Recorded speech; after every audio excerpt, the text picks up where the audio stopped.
Conflict, Delegation, and a Healthy Work Environment by Aaron Abraham for Leadership and Management via Dr. Dyer Kramer.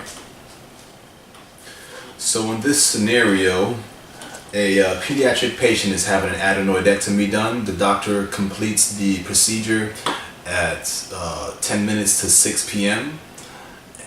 So the patient is not awake and drinking by the 6 p.m. cutoff in order to be discharged. So any patient who is not awake and drinking by 6 p.m. typically gets admitted to the floor, but the doctor now sees a patient awake and drinking by 6:15 and demands that they get discharged because it's not a big deal for them to be awake and drinking 15 minutes later, and this way the patient's family stays satisfied by getting discharged as previously agreed. However, the nursing staff wants to make sure that they go home because their department closes at 7 p.m. and the patient has not arrived to them by 6. So now we have a conflict. So the first part of resolving a conflict is a confrontation. Sometimes a conflict can work themselves out, especially between the nurse and the doctor. They may be able to come to their own agreement. If they do not, we may consult a third party. This is typically going to be the management that is on the floor. Behavior change is also an aspect of resolving conflict. This may, if there is a constant problem with doctors constantly trying to go past the 6 o'clock deadline and still discharge their patients, there may be some behavior changes that need to be made. So responsibility charting. So this goes on to the responsibilities of the nurse and the doctor. So the doctor may consider he has a responsibility to keep his word to the families and the patient that if he tells them they will be discharged and this will be done as an outpatient procedure, that this will be so. The nurse also has a responsibility, the management has a responsibility of making sure that their staff does not go into overtime. If they foresee that this may keep staff members past the 7 o'clock deadline, that they may want to consider enforcing that 6 o'clock rule. Structure change. This can be examining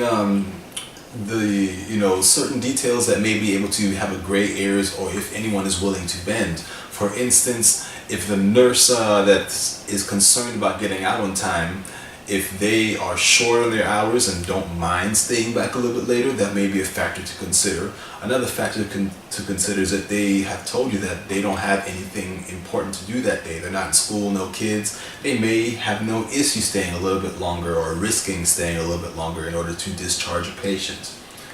So soothing one party. This type of situation is definitely going to have quote unquote a winner or a loser. The patient is either going to be discharged or they're going to be admitted. That could result in either the doctor being unhappy or the nursing staff being unhappy. Either way that it works out, someone is going to need some soothing in some type of way. So as far as when a third party or management may step into this type of negotiating situation, they want to gather as much information as possible so they have all the negotiating power and leverage that they have. This definitely in this situation would include, first and foremost, the condition of the patient. One, are they recovering from anesthesia efficiently? Are all their vitals stable? Is their pain under control? Are they meeting all of the aspects that they would need in order to be discharged? If there's anything at all that looks like the patient is not, they should be admitted because they're already past the discharge time. Excuse me. There's also the staff to consider. If the nursing staff has already told you that they have important prior engagements before this situation even came to be, or before this conflict even came to be, that should be taken into consideration, knowing that in order to keep your staff happy. The doctor should also be taken into consideration too. They do have a rep to uphold, and this type of thing definitely is what's going to affect things like Press Ganey scores and customer satisfaction. So when you're negotiating doing this type of thing, it's important to speak calmly, to listen to everyone, to not be condescending in any type of way. In order to show both sides that you understand the points that they're making, you may want to even repeat their points to them so they know you have a clear understanding. Negotiating after It usually involves maybe a follow-up on the discussion, discussing how we may handle these type of things in the future. It may be even involve editing of the rules or providing clarification on rules, or certain instances where we can actually break the rules in the future. So in these type of negotiating processes, you may find people who want to throw the process off or skew things their way. They may use ridicule, they may use flattery, they may use inappropriate questioning. As it says right here, wow, that's a nice tie. Oh, you look good today. That's just an attempt to win someone over when someone needs to remain unbiased and objective to all the facts that are at hand in order to make a clear and just decision. Flattery should definitely be avoided, and any attempt of inappropriate questioning should also be pointed out and strayed away from. As far as delegating tasks, I chose one of the most common delegated tasks in hospitals and nursing homes, which is checking blood glucose levels on patients. In order to do the job correctly, we need to consider the 5 rights. First right being the right task, second being the right circumstance, third being the right person, fourth the right direction, and also the right amount of supervision.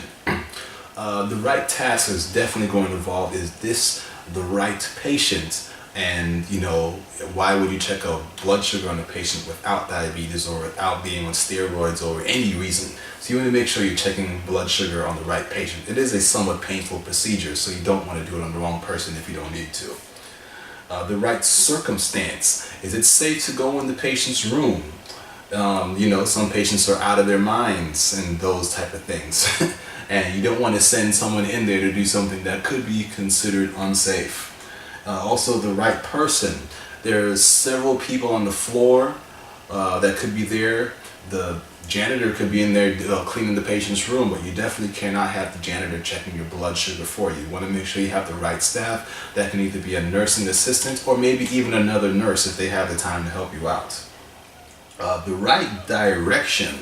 Sometimes patients have certain restrictions that don't allow you to do a blood sugar just anywhere or a venipuncture just anywhere. They had a mastectomy on a certain side of their arm, or some type of neuro condition or something going on that prevents you from using that particular side. So make sure you point out these type of directions to whoever it is that's assisting you. And the right supervision. If you have a new staff member on board and you're unsure if they've done a blood sugar before, you should definitely see if they need supervision, or just go ahead and supervise them the first time that you do it and see if they do it correctly.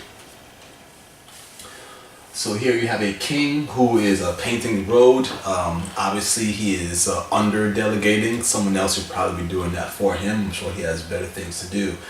This type of thing can happen in code situations when you have a nurse doing chest compressions when they should be probably passing medications, and you could have the CNA doing chest compressions. That's why everyone is getting used effectively or efficiently.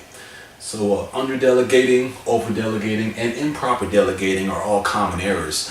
Improper delegation happens more often than you think. In a hospital, if physical therapy, speech, or occupational therapy is trying to do something with a patient and their IV is done, you say, yeah, just disconnect it from the IV and take them where you need to take them. No, the nurse has to be the one to attend to the IV. That's improper delegation. Over delegation is just wearing your help thin, just you're in the room and you leave the room just because you don't want to do a task that you could have done while you were in there.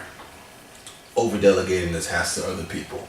And there's reasons why this type of stuff may happen. Sometimes a nurse may under delegate because they don't have the confidence to delegate. They may over delegate because they're afraid to do a certain task, so they're constantly dishing it out. These are things that help to maintain a healthy work environment. The most important in a hospital is obviously safety. And I also wanted to point out the voice. The nursing staff, they want to make sure that they're heard. They have legitimate concerns plenty of the times. And they don't want to just feel like all their actions are being dictated. They want to make sure that they have a say in the way that they can take care of their patients. Also, a healthy work environment, the roles and responsibilities, they need to be clearly defined of what people can do and what they cannot do. This helps to prevent errors and also helps to promote safety. So there's plenty of things that promote a healthy environment. So in my current scenario, I do work in what I consider to be a healthy environment. People get promoted, we're recognized for the good work that we do, we're also rewarded whenever we go above and beyond. We do have one grievance, is that it's a critical care floor, and because there's been a low census, we haven't been sending our patients to other floors whenever they've been downgraded from critical status. So we'll be holding on to progressive care or even med-surg level patients on our floors. So this has kind of led to some dissatisfaction amongst the staff, because now you have, instead of 2 critical patients, a nurse may have 5 med-surg patients, and they tend to not want to do that. So as you see here, leading the way, this guy is unrolling the carpet and providing a pathway for his staff, as a true leader should. This is how a lead, that's leadership in my eyes. So in order to promote a healthy environment through leadership, positive attitude, it trickles down. The attitude of the management is usually very, very contagious to the staff. You also want to promote self-care. Working full-time as a nurse can be very taxing and stressing. You want to make sure your staff is taking care of themselves as well. And you also want to do a lot of positive reinforcing. Negativity can only go so far. And here are my references. I hope you've enjoyed it, and I hope it was educational.